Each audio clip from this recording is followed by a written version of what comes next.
Mais un jour, pendant qu'on lisait le Coran, j'ai posé une question. On faisait le tafsir, l'exégèse. Je demande à mon père 3 fois. Je lui pose la question. Si aujourd'hui, pendant que nous sommes en train de lire le Coran, ici la mort vient, est-ce qu'on va aller au paradis? Dieu, écoute mon fils. Nous ne pouvons pas savoir de notre vivant si on ira au paradis ou non. Il faut attendre le jour du jugement. Il y aura des balances qui seront érigées. Les œuvres de chacun seront pesées. Si nous avons plus de bonnes actions que de péchés, nous irons au paradis.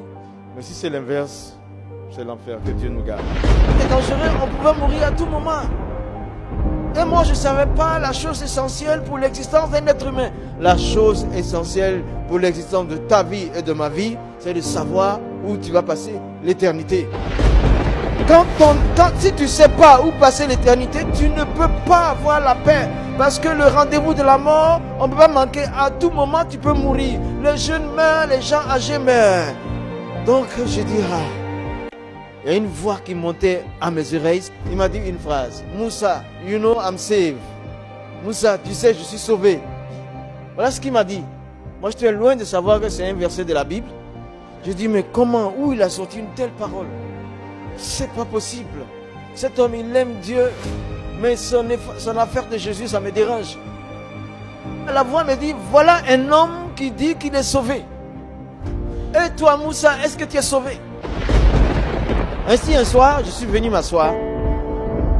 J'arrive plus à prier, comme musulman.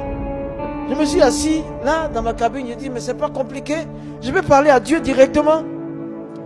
Ouais. Et je vais lui parler.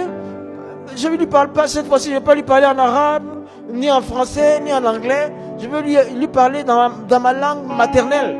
Donc je dis, là c'est trop dur maintenant. Je vais m'adresser à Dieu, je sais qu'il n'existe pas en arabe, pas en français, pas en anglais. Tout ça là, c'est ma propre langue là, ça est là. Je me suis assis là. Je me suis assis dans ma cabine. Et j'ai dit, voilà que je ne peux plus adorer Dieu, je suis malheureux. Comme musulman, j'arrive plus. Et je ne connais pas d'autres formes d'adoration. Mais je sais que Dieu existe. Je sais que tu es là. Et je voudrais que tu me parles parce que moi, je suis le 14e imam depuis la génération de mon père. Si j'arrive pas à prier comme musulman, c'est grave. Et je ne peux pas devenir chrétien parce que c'est impensable. On ne peut pas imaginer ça. Donc comme tu es Dieu, fais ce que tu veux. Dieu, il est Dieu et il reste Dieu, il restera toujours Dieu. Si vous le lancez un défi, il va le relever. Il était 21h dans ma cabine, j'ai éteint la lumière mécanique. J'ai touché à l'interrupteur, ça s'est éteint là. Quand j'ai fini de parler comme ça avec Dieu, je vais me coucher. À peine mon doigt a touché le lit, il y a une autre lumière qui était là. Il y a une autre lumière. Qu'est-ce que c'est? Je me souviens d'avoir bien éteint une autre lumière. Je m'assis. Et puis, le temps de revenir de cette surprise, je sens une présence physique dans la cabine.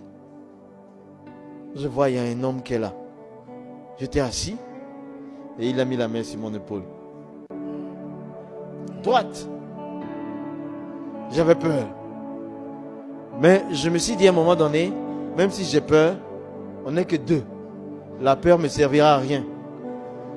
Donc il vaut mieux faire quelque chose, être courageux.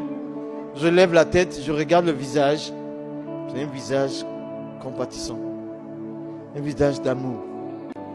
Et il me dit, Moussa, tu as entendu ce que tu devais entendre. Tu as vu ce que tu devais voir. C'est à toi de décider. Si tu veux aller au paradis, c'est toi qui dois décider. La décision t'appartient. Ce n'est pas ton père qui décidera à ta place. Ce n'est pas ta maman qui décidera à ta place. Ce n'est pas ton pasteur ou ton guide religieux qui va décider à ta place. Ce n'est pas ton époux ou ton épouse qui va décider à ta place. C'est toi qui dois décider si tu veux aller au paradis. C'est toi. Si tu veux aller au paradis.